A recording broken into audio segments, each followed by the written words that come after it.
Baik, Assalamualaikum warahmatullahi wabarakatuh. Bertemu lagi dengan Ustazah Indah dalam pembelajaran ekonomi. Dalam video kali ini, kita akan membahas tentang alat pembayaran internasional.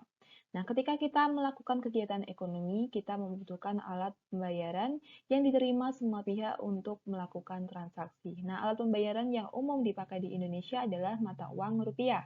Sementara di Malaysia menggunakan ringgit, di Singapura dan Brunei menggunakan dolar, tetapi dolar Singapura dan Brunei nilainya berbeda dengan dolar Amerika Serikat. Nah, perbedaan alat pembayaran ini tentu menyulitkan negara-negara dalam melakukan perdagangan. Nah, oleh karena itu dibuat kesepakatan antar negara suatu mata uang sebagai standar alat pembayaran perdagangan internasional. Nah, alat pembayaran perdagangan internasional itu yang seperti apa? Oke, langsung aja kita masuk ke materi selanjutnya. Alat pembayaran internasional secara umum kita bagi menjadi dua, yaitu devisa dan valuta asing. Langsung aja kita masuk ke materi yang pertama, yaitu devisa. Yang dimaksud dengan devisa adalah total valuta asing yang dimiliki oleh pemerintah dan swasta. Nah, dengan memperhatikan pengertian devisa, yaitu sebagai kekayaan yang dimiliki oleh suatu negara terhadap negara lain, maka devisa punya fungsi sebagai alat tukar internasional, alat pengukur nilai perekonomian suatu negara, alat penimbun kekayaan, dan alat penjamin utang dan transaksi impor. Devisa sendiri ada bermacam-macam.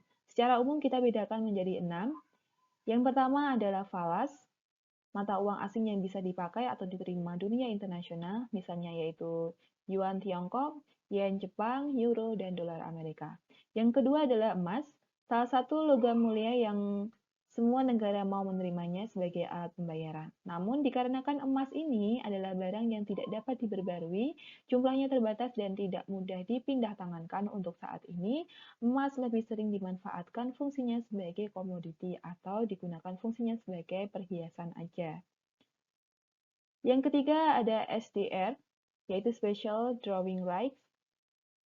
Nah, SDR ini dikenal juga dengan emas kertas, merupakan hak kredit bagi anggota IMF jika mereka mengalami kesulitan dalam melakukan pembayaran internasional. Seiring berjalannya waktu, karena tidak setiap negara membutuhkan kredit tersebut, hak kredit ini bisa diperjualbelikan di bursa falas. Yang keempat ada cable order atau transfer telegraphic, cek yang dikirim melalui telegram atau pesawat telepon dari suatu bank dalam negeri ke bank relasinya di luar negeri. Yang kelima ada bill of exchange, yaitu berupa surat perintah kepada bank untuk membayar sejumlah uang kepada seseorang. Yang keenam atau yang terakhir ada traveler check, yaitu cek untuk kepergian atau melakukan perjalanan ke luar negeri. Misalnya ada turis berwisata membawa traveler check untuk dicairkan ke bank-bank perwakilannya di negara tujuan. Jadi turis cukup membawa traveler check ini untuk dibawa ke luar negeri baru ditukar dengan uang tunai. Suatu negara bisa memperoleh devisa dari beberapa kegiatan ekonomi berikut ini. Yang pertama adalah transaksi ekspor. Ekspor adalah pengangkutan barang dari negara satu ke negara lainnya. Semakin banyak transaksi ekspor, semakin banyak devisa yang didapatkan. Yang kedua adalah hibah. Nah, istilah hibah sudah pernah kita bahas dari materi APBN dan APBD, yaitu berupa pemberian dana dari negara lain untuk pembiayaan pembangunan dalam negeri. Nah, hibah tidak sama dengan pinjaman karena sifatnya langsung ditunjukkan untuk pembangunan. Yang ketiga adalah kegiatan pariwisata, yaitu dari mobilitas turis mancanegara. Dan yang keempat adalah tenaga kerja Indonesia di luar negeri yang sebagian besar pendapatannya yang dibayar dalam mata uang asing itu dikirim ke Indonesia. Tujuan devisa tidak lepas dari fungsi devisa yang sudah kita bahas sebelumnya. Yang pertama adalah untuk membayar kegiatan impor. Nah, kegiatan impor ini jika lebih banyak daripada kegiatan ekspor, nanti uangnya kan yang keluar lebih banyak daripada yang masuk. Nah, hal ini akan menyebabkan neraca pembayaran tidak seimbang. Jadi selisihnya ini kita seimbangkan dengan membayar devisa. Sesuai dengan tujuan devisa yang kedua yaitu untuk menyeimbangkan neraca pembayaran. Dan yang terakhir adalah digunakan untuk pembangunan dalam negeri. Alat pembayaran yang bisa kita gunakan untuk melakukan perdagangan internasional yang kedua adalah valuta asing, yang bisa kita definisikan sebagai mata uang asing. Nilai falas ini berbeda-beda. Perbedaan ini selain dipengaruhi oleh kemampuan ekonomi, juga dipengaruhi oleh faktor sosial politik suatu negara. Nah, perbedaan nilai falas ini memunculkan yang namanya kurs falas, yaitu perbandingan nilai mata uang dalam negeri dengan mata uang asing.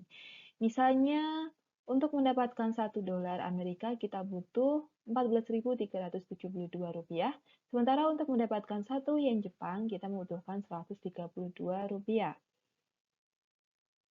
Nah, fungsi falas yang pertama adalah untuk mentransfer daya beli dari suatu mata uang asing, kredit bagi keperluan perdagangan, dan fasilitas pertanggungan pembatasan resiko falas. Nah, falas sendiri karena dia ada perbandingannya, nah kita ada harga kurs falas atau harga perbandingan itu kita bagi menjadi 3 jenis. Yang pertama ada kurs jual, yaitu kurs yang dikeluarkan oleh bursa falas untuk menjual 1 unit mata uang asing ke masyarakat. Yang kedua ada kurs beli, yaitu kurs yang dikeluarkan oleh bursa falas untuk membeli 1 unit mata uang asing dari masyarakat. Dan yang terakhir ada kurs tengah, yaitu rata-rata dari kurs jual dan kurs beli.